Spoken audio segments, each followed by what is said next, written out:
Alors nous, chez Réassurez-moi, on aurait, je pense, sans doute pu augmenter les revenus des différents managers, mais c'est vrai que pour l'instant, on a une culture de l'investissement, donc on n'est pas plus riche que l'année dernière. En revanche, on a eu, grâce à ça, la possibilité d'embaucher près d'une dizaine de personnes. Je valide, je dis oui, c'est le cas aussi chez Dassault. Oui, ça m'étonne pas, nous c'est le cas, en l'occurrence, par rapport à l'année dernière, on a augmenté le revenu. Oui, bah pour moi c'est stable. C'est pas l'essentiel en tant que start-upper de se payer. Ça a été le cas de notre côté aussi, donc je suis pas surpris. Je pense que toutes les jeunes entreprises, en tout cas en finance, ont la possibilité d'être assistées par un mentor et je leur recommande. C'est intéressant, c'est-à-dire qu'il y a de la transmission et qu'on peut compter sur d'autres personnes pour se développer. Moi, je suis très friand du réseau en fait, plus que du côté mentor unique, un peu éminence grise. J'y crois moyennement, mais je pense que ça va dans ce sens-là, effectivement, de pas prétendre tout savoir et d'écouter les gens. Et puis après, on prend nos décisions nous-mêmes. Moi, malheureusement, non. Je me considère plutôt moi-même quand on essaie de pousser les gens à faire plus que ce qu'ils devraient faire. Moi, personnellement, j'ai rencontré peu de mentors en fait cette année.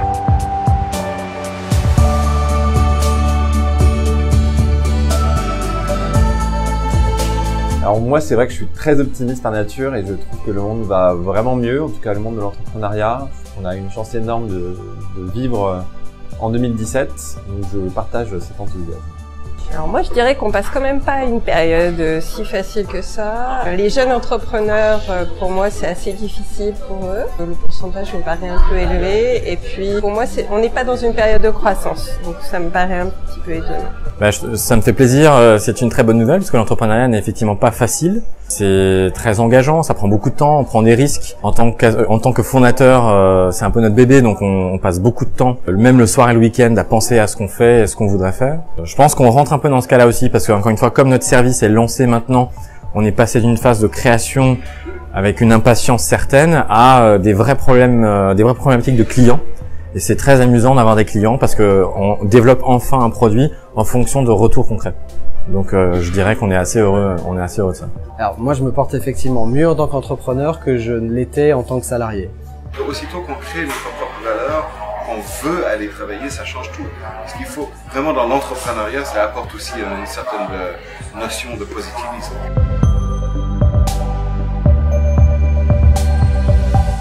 Ok, je trouve que ça fait beaucoup. Et ouais, je pense qu'il faut rester focus et une chose à la fois, on va dire. J'ai finalement enfin arrêté d'être impliqué dans plusieurs entreprises pour m'occuper de 4 épingles il y a un peu plus de 3 ans et ça fait beaucoup de bien. Oui, en même temps, aussitôt qu'on a attrapé cette vague, moi-même j'ai lancé 4 grosses entreprises et je suis impliqué dans une dizaine d'autres. Je pense que c'est cette passion de créer qui nous pousse à faire toujours plus, à chercher le prochain océan bleu.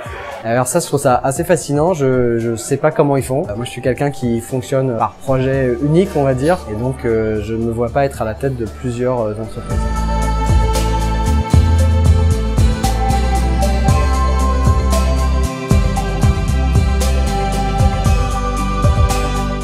Alors la politique, nous, n'influe pas du tout sur notre business.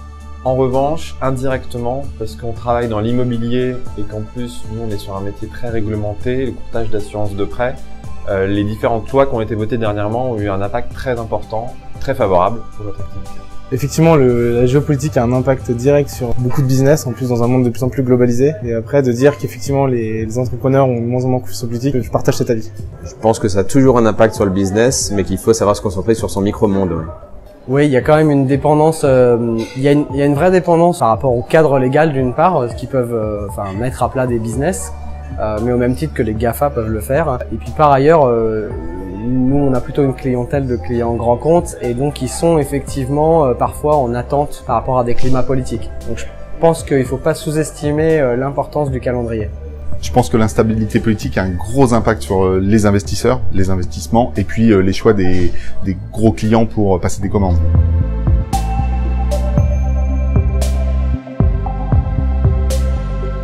Ouais, je suis assez d'accord avec ça. C'est vrai que la cybercriminalité augmente et ça nous touche au fur et à mesure de plus en plus. Enfin, en tout cas, le jour où ça va nous toucher, on sera bien conscient de ça. Et le bad buzz, ouais, évidemment, on marche sur des œufs, donc on est tous très focus là-dessus.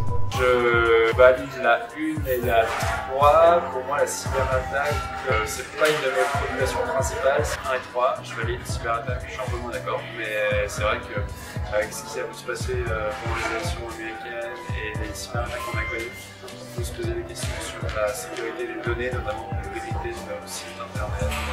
J'ai peur d'aucun des trois. J'ai pas peur finalement du quotidien. Je fonce pour que ça avance et que tout progresse. J'ai peur de m'ennuyer surtout, mais non, je n'ai jamais peur de ces 3 points.